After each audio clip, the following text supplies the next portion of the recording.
Tollywood অভিনেতা যিশু সেনগুপ্তের শাকিব খানের সঙ্গে কাজ করার গুঞ্জন বেশ আগে থেকেই ছিল। বিশেষ করে তুফান সিনেমায় তার অভিনয়ের খবর ছড়িয়ে পড়লে সাকিব ভক্তরা উচ্ছ্বাস প্রকাশ করেন। তবে শেষ পর্যন্ত সেই সিনেমায় দেখা মেলেনি যিশুর।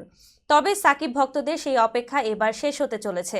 মেহেদী হাসান হৃদয় পরিচালিত বরবাদ সিনেমায় স্ক্রিন শেয়ার করছেন টলিউড সুপারস্টার সাকিব খান ও যিশু সেনগুপ্ত। সম্প্রতি ভারতীয় এক সংবাদ মাধ্যমে সাকিব খান প্রসঙ্গে কথা বলেছেন যিশু। তিনি বলেন, ওর সম্পর্কে আমার বলার ধৃষ্টতা নেই। সাকিব খান বাংলাদেশের মেগাস্টার, এতে কোনো সন্দেহ নেই। মানুষ হিসেবে অসাধারণ, সহশিল্পী হিসেবে মেধাবী।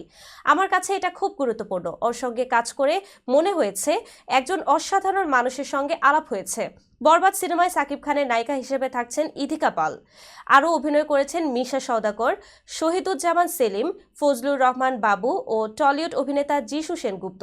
সিনেমার প্রকাশিত ঝলকে যিশুর উপস্থিতি ইতোমধ্যে সাড়া ফেলেছে। এই সিনেমা নিয়ে সাকিব ভক্তদের আগ্রহ তুঙ্গে।